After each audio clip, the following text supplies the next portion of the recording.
우리가 누가복음의 말씀을 함께 나누고 있습니다. 지난주에는 우리가 불의한 청지기의 비유 이 내용을 함께 나누었고요.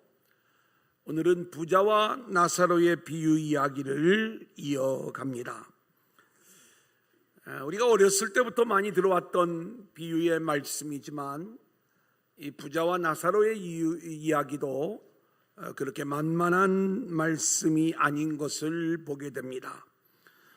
도대체 왜 이 이야기를 주님은 비유로 말씀하고 있는가? 그리고 부자는 지옥에 가고 나사로는 천국에 갔는데 이 이야기가 우리에게 들려주는 진짜 복음은 무엇인가? 우리가 오늘도 본문의 말씀을 세 단계로 나누어 말씀을 진행할 때 저와 여러분 모두가 함께 은혜 받는 귀한 시간들이 될 수 있기를 소원합니다. 아멘. 자, 우리 한번 따라해 볼까요?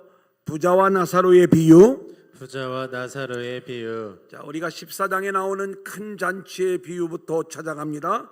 21절 시작. 종이 돌아와 주인에게 그대로 고하니 이에 집 주인이 노하여 그 종에게 이르되 빨리 시내의 거리와 골목으로 나가서 가난한 자들과 몸 불편한 자들과 맹인들과 저는 자들을 데려오라 하니라.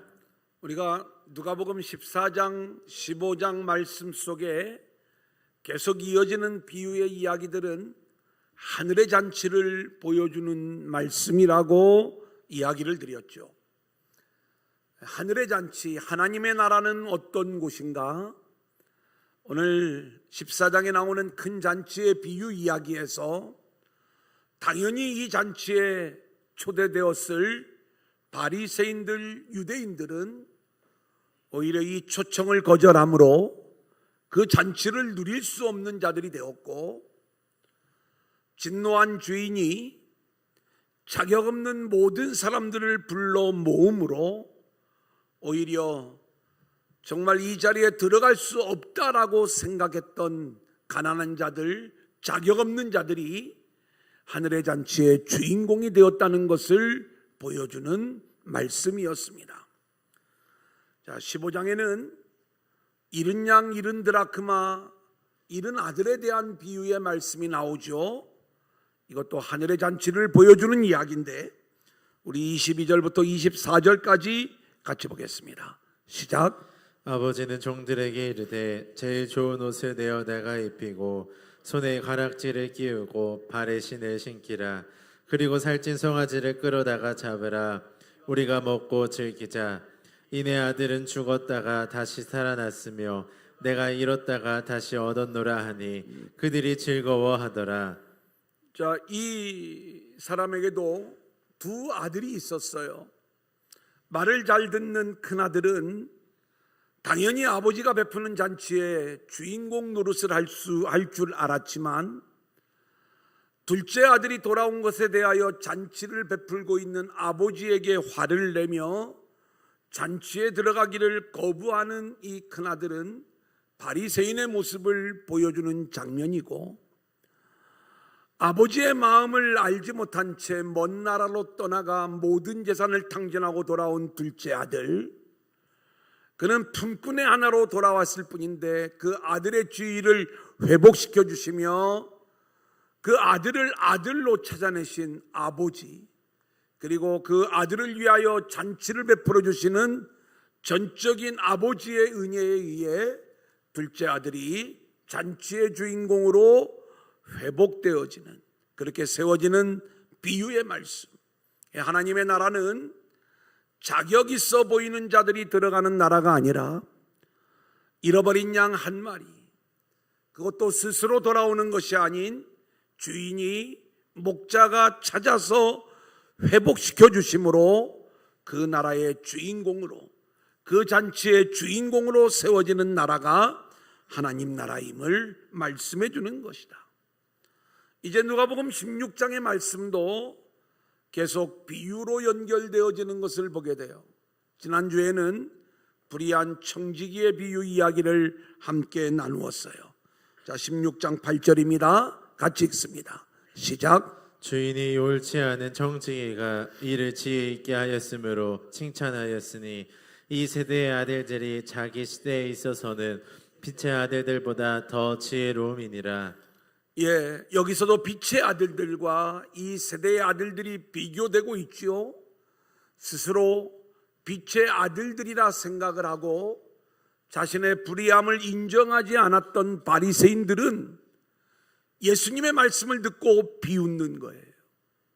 하지만 이 세대의 아들들, 자신의 불의함이 고발되어지고 결국 하나님의 심판과 하나님의 저주를 받을 수밖에 없는 인생임을 깨달은 자는 그의 인생의 전 존재를 이제 그가 심판의 때에 자신을 영원한 곳으로 인도해 줄 수 있는 친구를 사귀는 일에 집중하게 되는 거죠. 이들이 결국 하늘의 주인공이 된다는 것이 불의한 청지기의 비유의 말씀이었어요. 자, 이 말씀을 듣고 비웃는 바리새인들을 향한 예수님의 책망이 이어집니다. 그리고 이제 그들을 향하여 부자와 나사로의 비유 이야기를 들려주시는 거예요. 오늘 본문의 부자와 나사로의 이야기는 스스로 아브라함의 자손이라 생각하여 천국에 들어간 것은 당연한 일이고 충분히 자신들은 자격이 있다고 생각하는 부자 유대인, 이 바리새인들이 그 결국을 보니까 음부에 빠지게 되고 전혀 가능성이 없어 보였던 가난하고 병든 나사로가 아브라함의 자손으로 인정받아 천국에 들어간 이야기. 오늘 이 이야기 속에 담겨진 진짜 복음을 우리가 찾기를 원하는 것입니다. 저와 여러분이 오늘 이 말씀 속에서 지옥에 들어가는 부자들이 아니라 천국에 들어가는 가난한 자들로 세워질 수 있기를 원하는데, 성경이 말하는 부자는 누구고 성경이 말하는 가난한 자들은 누구를 말하는가? 우리가 그 내용을 먼저 살펴보는 거예요. 누가복음 16장 14절입니다. 시작. 바리새인들은 돈을 좋아하는 자들이라 이 모든 것을 듣고 비웃거늘. 예, 불의한 청지기의 비유의 이야기를 들은 바리새인들이 비웃는데, 이 비웃는 바리새인들을 향하여 성경은 그들은 돈을 사랑하는 자들이다. 다른 말로 이야기하면 바로 그 다음에 이야기할 부자에서 바리새인들이 바로 부자야, 이것을 말씀해주고 있는 거예요. 여러분, 이 바리새인들의 삶은 실제로 우리가 생각을 할 때 굉장히 가난하고 청빈한 모습의 삶이었어요. 그들은 철저히 금욕적인 생활을 해가면서 일주일에 주어진 금식의 시간들을 지키고 그것을 모아 가난한 자들을 도와주면서 내핏과 그리고 이웃사랑을 실천했던, 요즘으로 말하면 아주 신실한 모범적인 신앙의 사람들이었던 것입니다. 그런데 이런 바리새인들을 향하여 성경은 돈을 사랑하는 부자들이다, 이렇게 진단을 하고 있는 거죠. 왜 그럴까? 자, 누가복음 16장 15절 18절 우리 계속해서 보겠습니다. 시작. 예수께서 이르시되 너희는 사람 앞에서 스스로 옳다 하는 자들이나 너희 마음을 하나님께서 아시나니 사람 중에 높임을 받는 그것은 하나님 앞에 미움을 받는 것이니라.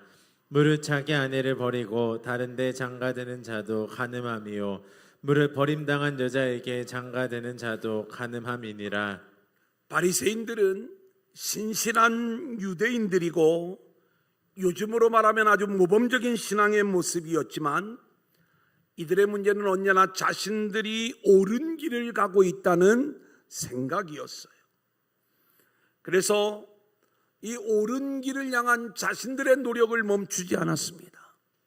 조금이라도 비난받을 만한 그러한 모습이 보인다면 철저히 자신의 몸을 쳐서 복종시키면서 그 말씀 하나라도 끝까지 지키려고 하는 수고와 노력들을 보여주었던 사람들이 바로 바리새인들인 거죠. 우리는 단순히 욕심꾸러기들 또는 교만한 자들, 이렇게 바리새인에 대한 우리가 선입견을 가지고 그들을 악한 사람들로 생각을 하지만, 요즘 바리새인처럼 신앙생활을 하고 있다면 최고의 신앙인으로 인정을 받을 만한, 우리로 말하면 장로님 영순이, 이렇게 누구도 다 인정할 만한 그러한 분으로 이렇게 바리새인들을 인정했을 거예요. 하지만 이들의 문제가 있습니다.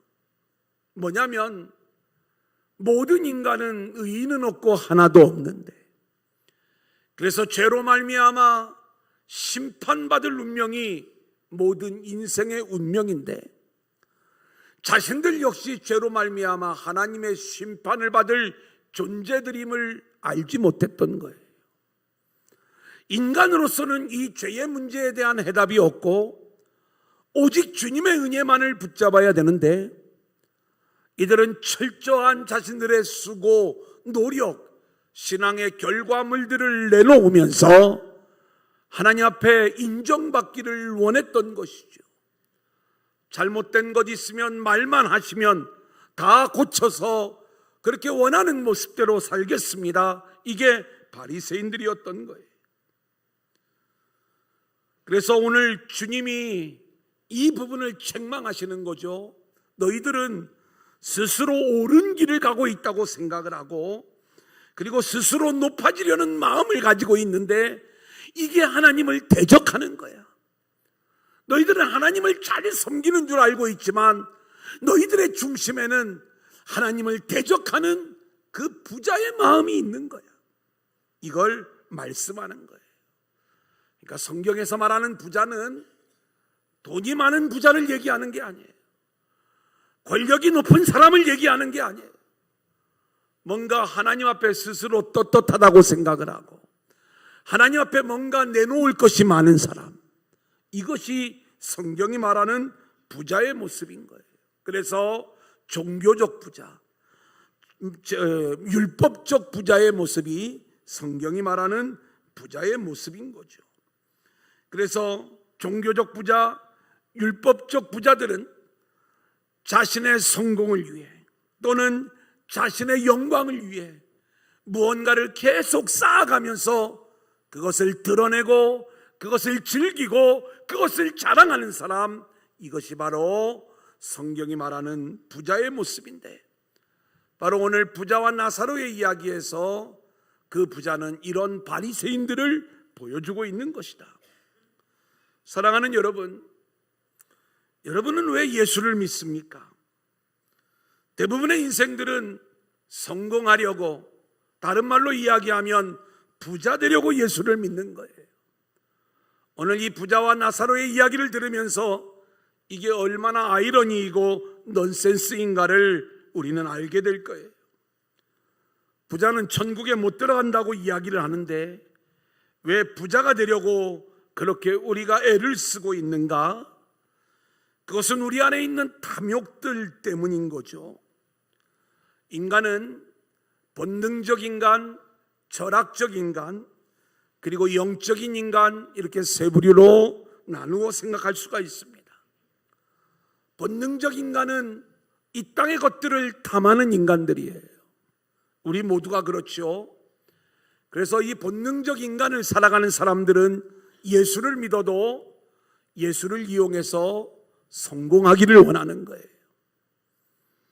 예수의 이름을 부르지만 예수님을 섬기는 게 목적이 아니라 그들의 중심에는 자기 영광, 그리고 자기 탐욕을 채우는 것, 자기 성공, 이것이 그들의 진짜 목적이었던 거죠. 근데 신앙이 철이 들면서 사람들은 좀 더 고차원적인 것들을 생각을 합니다. 그걸 우리가 철학적 인간, 이렇게 이야기를 해요. 어떤 게 가치 있는 인생인가? 그래서 사람들은 점점 착한 사람이 되려고 노력을 합니다. 그것이 하나님이 원하시는 모습이라고 생각을 하는 거죠. 저 역시 신학교에 들어가서 제 자신의 어떤 성공을 위한 목적을 내려놓고 정말 하나님이 원하시는 주의 종은 가난한 자들을 섬기고 어려운 가운데 있는 이들을 보살피면서 그들과 함께 살아가는 모습이 아닐까. 그래, 어려운 곳에 가서 공부방 야학도 해보고 그리고 장애인들을 섬기면서 여러 일들을 진행해 보았지만 하나님은 가차없이 내 안에 있는 탐욕과 욕심을 여전히 드러내 보이시면서 저를 철저하게 회개하도록 이끄시는 것을 경험하게 되는 거예요. 착한 사람이 되려고 하는 건 역시 여전히 자기의, 자기 가치를 챙기고 있는 그렇게 자기의를 쌓아가는 바리새인 같은 모습이었음을 고백할 수밖에 없도록 하나님이 그렇게 이끄셨던 것이죠. 복음은 자신의 성공과 자신의 영광을 위해 자기 가치를 채워가는 삶이 바로 돈을 사랑하는 부자들의 삶임을 우리들에게 깨우쳐 주시는 거예요. 그리고 이런 믿음으로는 천국에 못 들어간다.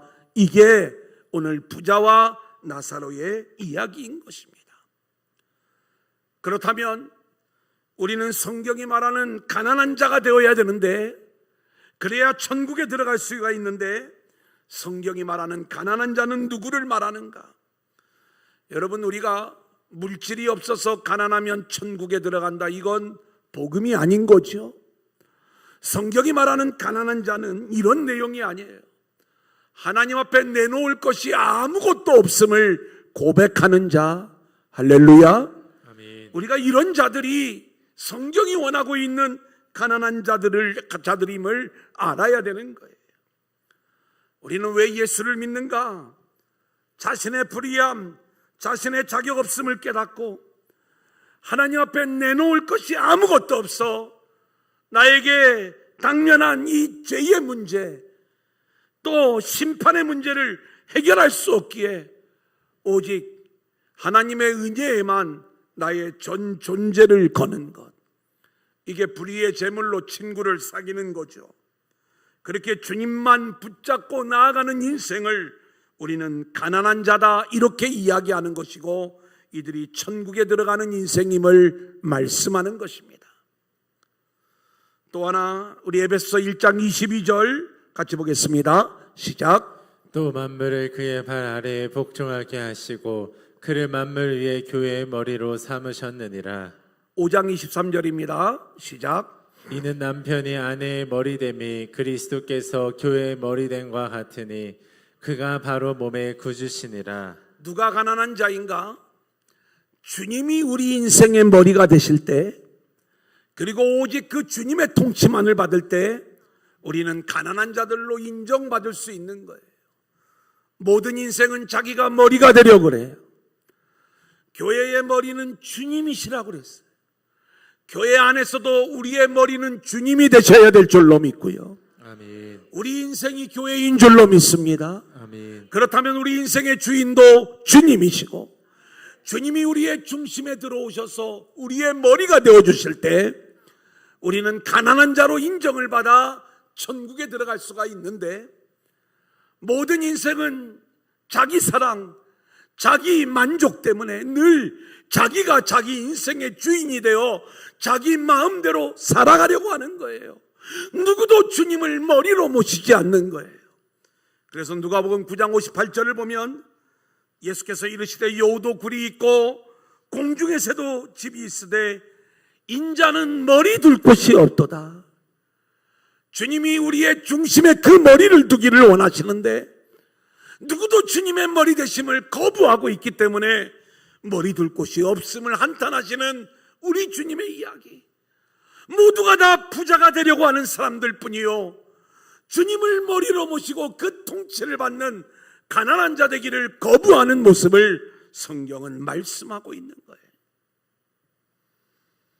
이제 우리가 두 번째 대지로 넘어갑니다. 한번 따라하겠습니다. 누가 아브라함의 자손인가? 누가 아브라함의 자손인가? 자, 오늘 본문 22절 23절 같이 읽어볼까요? 시작. 이에 그 거지가 죽어 천사들에게 받들려 아브라함의 품에 들어가고 부자도 죽어 장사됨에 그가 음부에서 고통 중에 눈을 들어 멀리 아브라함과 그의 품에 있는 나사로를 보고.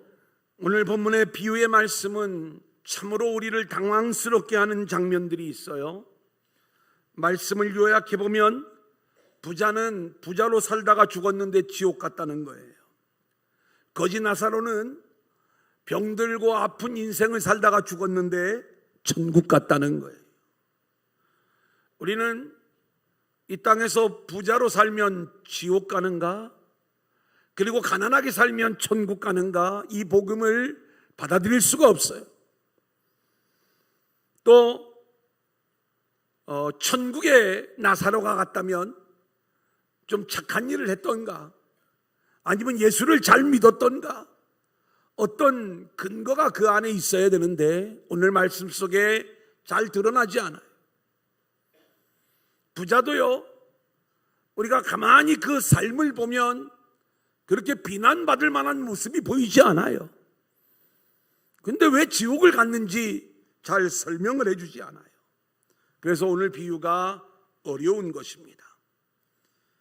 자, 19절부터 21절까지 우리 한번 같이 읽어보겠습니다. 시작. 한 부자가 있어 자색 옷과 고운 베옷을 입고 날마다 호화롭게 즐기더라.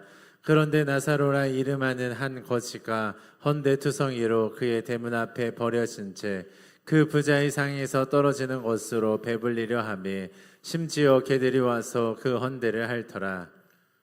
여러분, 저는 이 본문의 말씀을 묵상하면서 부자는 왜 지옥에 갔을까?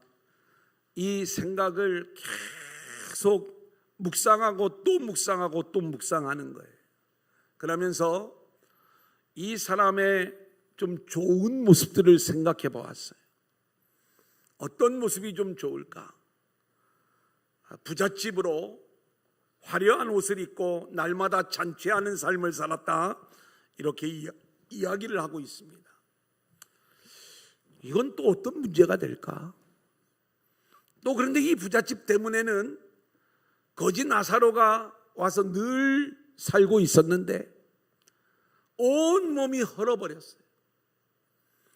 부잣집 주인의 상에서 떨어지는 부스러기로 얻어먹고 살고 있는 인생이었는데 얼마나 힘이 없고 연약한지 개들이 와서 그 헌데를 핥는데 그 개들을 물리칠 힘이 없었던 거예요.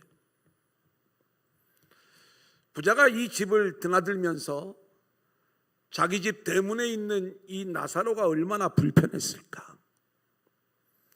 저는 여러분 집 앞에 이런 나사로가 와서 있으면 경찰에 신고할 거예요. 그죠? 불편하다고, 냄새 난다고, 도저히 내가 이 사람을 지나서 내 집으로 들어갈 수가 없다고.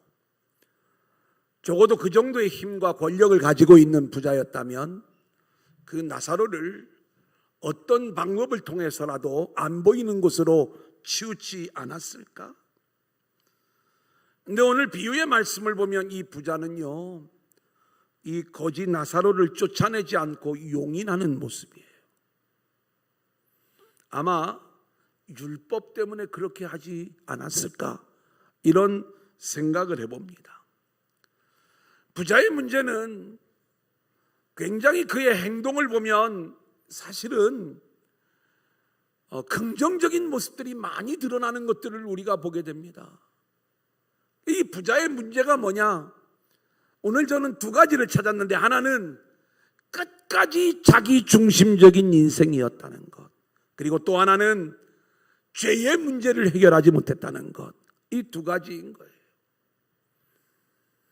하나님이 그의 인생을 복 주셔서 그가 부자가 되었을 때 우리는 그 부자의 삶을 하나님의 영광을 위한 삶으로 살아갈 수 있어야 되는 거예요. 그래서 그 주인의 것을 나의 것으로 내 마음대로 나를 위하여 나의 만족을 채우고 나의 부를 자랑하는 그러한 삶이 아니라 오직 주님만을 드러내는 그러한 삶을 살아야 되는데, 자 24절을 볼까요?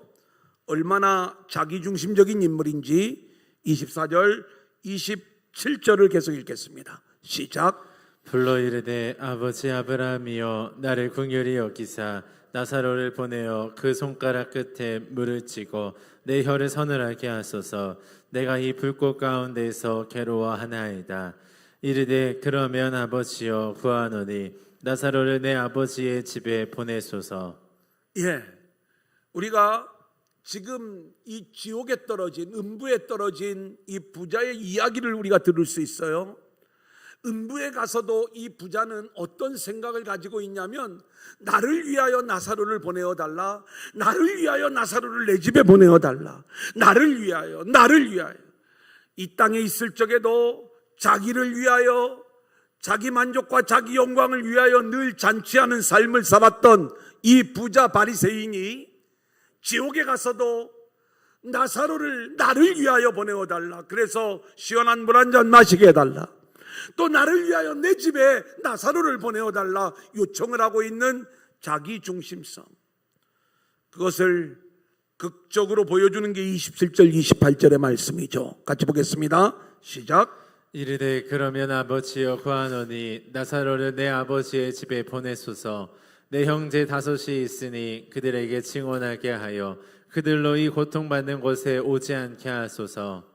여러분, 오늘 이 지옥에 가 있는, 음부에 떨어진 이 부자의 모습을 한번 생각해 보십시오. 아니, 부자가 되었으면 지금 지옥에 떨어진 자기나 걱정을 할 것이지, 지금 누구를 걱정하냐면 땅에 있는 사람들을 걱정하고 있는 거예요.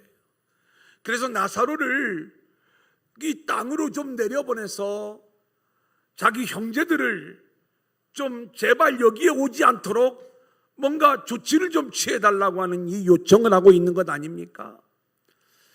여러분, 땅에 있는 형제들을 위하여 나사로를 보내어 달라는 이야기는 굉장히 기특한 말 같지만, 여전히 이렇게 자기 형제밖에 모르는 이 부자의 모습 속에서 우리 인생들이 얼마나 자기 중심적인 인생들인가를 우리는 보게 되는 거예요. 여러분, 우리 주님은요, 왜 오셨는가?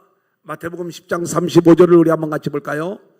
시작. 내가 온 것은 사람이 그 아버지와 딸이 어머니와 며느리가 시어머니와 불화하게 하려 함이니. 여러분, 주님이 이 땅에 오신 목적이 아버지와 아들이 그 관계를 끊어버리려고 우리 주님이 오셨다는 거예요.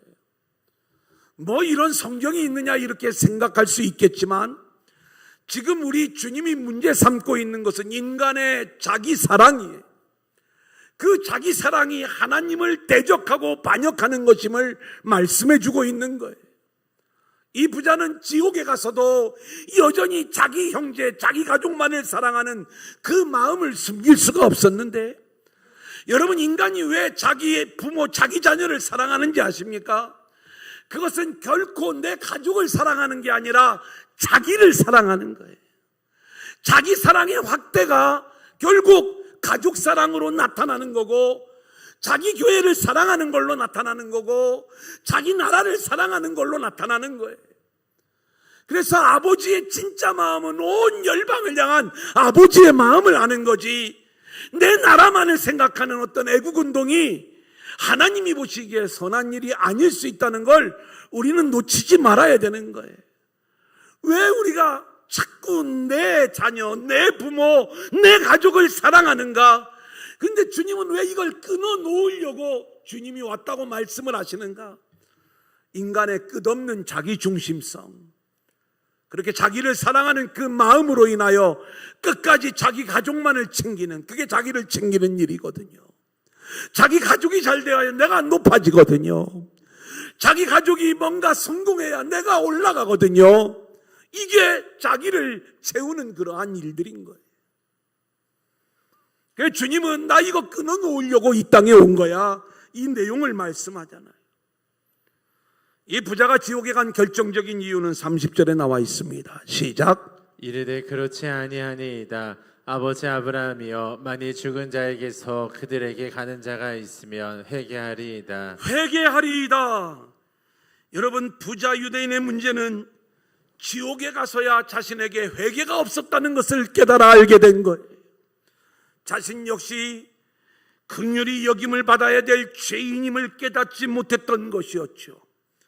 자신은 아브라함의 혈통으로 또 하나님의 복을 받은 부자로서 당연히 천국 가기에 합당한 인물인 줄 알았는데, 천국에 가고 나니까 자기 역시 죄인이요, 결국 은혜 없이는, 그리고 죄사함 없이는 천국에 들어갈 수 없다는 걸 깨달아 하는 그 순간에 이곳에서 사람을 보내어 결국 그 땅에 있는 자들이 회개하고 이곳에 오지 않게 해달라는 이 요청을 하고 있는 것 아닙니까? 여러분, 놀랍게도 비유에 나오는 나사로의 이름은 성경에 한 번 또 등장을 하지요. 그 나사로는 정말로 죽었다가 살아난 요한복음의 나사로입니다. 물론 비유에 나오는 나사로와 요한복음의 나사로는 동일 인물은 아니지만 주님은 충분히 그 나사로를 염두에 두고 이 비유를 말씀하시는 거예요. 죽은 자 가운데서 살아나는 자가 있다면 저들이 회개하리이다. 이게 부자의 생각이었는데, 여러분, 요한복음의 말씀을 보면 예수님이 죽은 나사로를 살리는 순간 요한복음 11장 53절, 이날부터 그들이 예수를 죽이려고 모의하니라. 오히려 죽은 나사로가 살아난 모습을 보고 회개하고 돌이키는 게 아니라 예수를 죽이려고 했다는 것, 이것이 성경의 말씀인 거예요. 이제 나사로가 천국에 간 이유입니다. 16장 22절 같이 보겠습니다. 시작. 이에 그 거지가 죽어 천사들에게 받들려 아브라함의 품에 들어가고 부자도 죽어 장사되매, 가난하고 병들었던 나사로가 죽어서 아브라함의 품에 들어갔다, 천국에 들어갔다는 이야기죠. 물론 천국은 물질적으로 가난하다고 병들었다고 들어갈 수 있는 나라가 아닙니다. 나사로가 천국에 들어간 것은 한마디로 이야기하면 전적인 하나님의 은혜이죠. 그런데 이 비유에 나사로가 천국에 들어간 중요한 힌트가 하나 담겨져 있는데, 마태복음, 마가복음, 누가복음을 보면 예수님은 수많은 비유의 말씀을 하시는 가운데 늘 성명미상의 아무개시로 비유의 인물들이 등장해요. 어떤 부자가 있었어요. 어떤 사람이에요.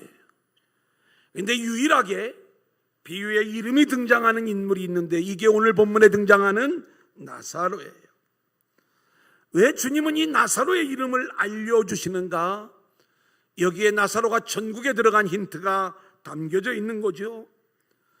나사로는 그 이름의 뜻이 하나님이 도우신다, 하나님의 도움이라는 뜻을 가지고 있어요. 그러니까 자기의 수고와 노력의 결과물을 내보이며 그것으로 자기의 일을 삼아 살아가는 부자들은 결국 지옥에 떨어지는 인생들이 되지만, 주님의 은혜 외에는, 주님의 도우심 외에는 살 길이 없어. 주님 나를 불쌍히 여겨주세요, 주님 나를 도와주세요, 아멘. 이런 나사로의 인생을 산 자만이 결국 천국에 들어간다는 이야기를 우리 가운데 말씀해주고 있는 거예요. 오늘 말씀을 묵상하는 가운데 소름 돋는 이야기가 있어요. 여러분, 나사로의 인생은 하나님이 도와주는 인생이었어요.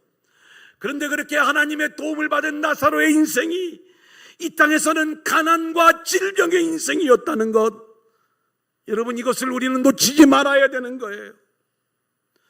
하나님이 나사로의 인생을 도우시는데 그 질병을 고쳐주지 않았어요. 그 가난의 문제를 풀어주지 않았어요. 그렇게 살다가 죽었을 뿐이에요. 그런데 나사로래요. 하나님이 도우셨대요. 뭘 도우셨는가? 알고 보니까 하나님은 사망으로 내려가는 나사로의 생명을 구원하시는, 이 생명의 문제를 도우시는 하나님이신 거예요. 사망에서 생명으로 건짐받는 것, 여러분, 이것이 나사로의 인생이요, 천국에 들어가는 가난한 자의 모습인 것이고 하나님의 일하심이라는 것. 왜 아멘이 잘 안 나와요? 세 번째입니다. 한번 따라합니다. 누가 아브라함의 자손인가? 누가 아브라함의 자손인가? 24절 우리 한번 같이 보겠습니다. 시작. 불러 이르되 아버지 아브라함이여 나를 긍휼히 여기사 나사로를 보내어 그 손가락 끝에 물을 찍고 내 혀를 서늘하게 하소서. 내가 이 불꽃 가운데서 괴로워하나이다. 오늘 말씀에서 우리는 스스로 아브라함의 자손이라고 생각하는 부자와 그리고 아브라함의 자손이 아닌 줄 알았지만 아브라함의 품에 들어감으로 아브라함의 자손임이 증명된 나사로의 이야기가 대조되어지고 있는 걸 보게 됩니다. 사랑하는 여러분, 성경은 우리에게 아브라함의 자손이 하늘의 사람으로 그리고 구원받은 사람들로 세워지는 이야기를 말씀하고 있는 거죠. 하나님께서 아브라함을 불러서 내가 너로 땅을 주고 큰 민족을 이루게 하고 너를 복의 주권자로 삼겠다. 그리고 너로 말미암아 천하 만민이 복을 받게 될 것이다. 그리고 내 씨로 말미암아 천하 만민이 복을 받는 하나님 나라를 이야기하는 거예요. 그래 우리가 흔히 계시록에 12지파에서 12,000명 14만 4천의 명단이 이름이 나올 때 숫자가 나올 때 사람들은 그 내용을 이단들이 어떻게 이용을 하냐면 이 14만 4천 안에 들어오는 자기 이단을 잘 믿는 자들만 구원을 받는다고 이야기를 하는데 그 이야기는 그런 말씀이 아니라 아브라함의 자손인 이스라엘의 12지파, 물론 이 12지파는 혈통적 유대인을 말하는 게 아니에요. 그 아브라함의 자손들이 결국 하나님 나라의 주인공으로 세워지는 그 이야기를 상징적으로 보여주고 있는 거예요. 아브라함의 자손들이 하나님 나라의 백성이 되는 것입니다. 그런데 혈통적 유대인이었던 이 부자는 지옥에서 아브라함을 아버지라고 불러요. 아브라함을 아버지라고 부르는 것은 이 사람이 유대인이었다는 거예요. 그리고 계속 우리는 되어지는 말씀 속에서 아마 부자 유대인 바리새인이었을 것이다. 자기는 하나님의 선택받은 유대인, 그리고 혈통적으로 아무 문제가 없어 하나님을 일생 동안 잘 섬겨왔어요. 그리고 그의 삶이 부유했어요. 하나님이 복을 주시는 것 같았어요. 모든 사람들이 생각할 때 이 사람은 진짜 아브라함의 자손이고 천국에 들어가는 것은 따놓은 것이나 마찬가지다.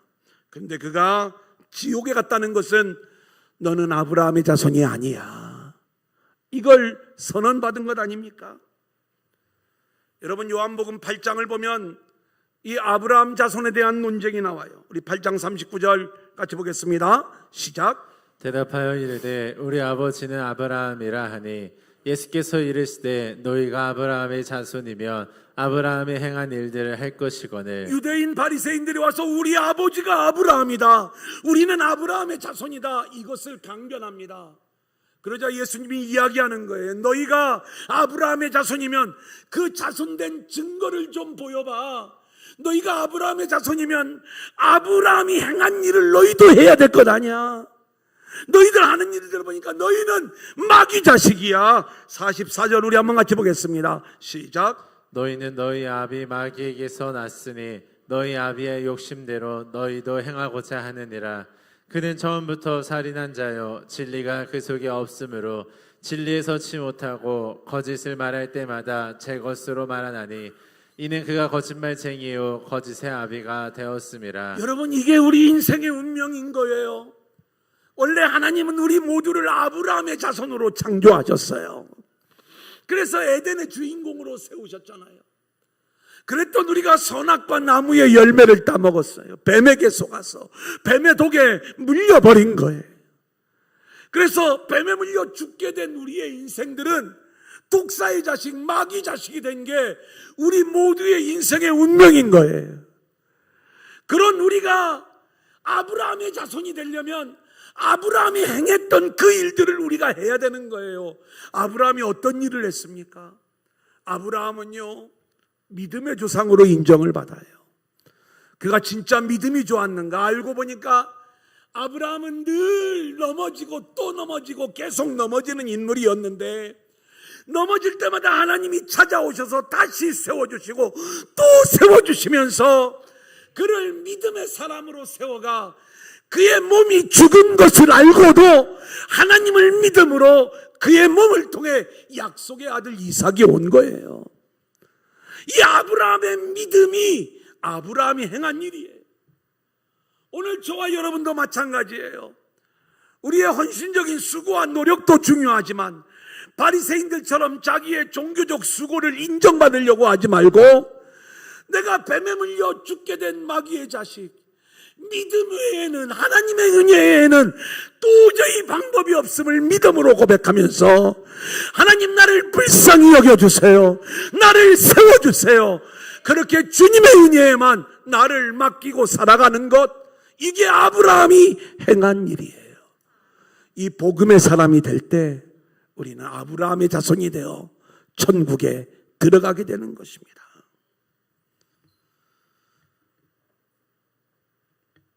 오늘 나사로는 22절 말씀에 보면 죽어서 아브라함의 품에 들어갔다. 성경이 그냥 죽어서 천국에 갔다 이렇게 이야기하면 되는 것 아닙니까? 왜 아브라함의 품에 안겨있는 나사로의 모습을 우리 가운데 보여줍니까?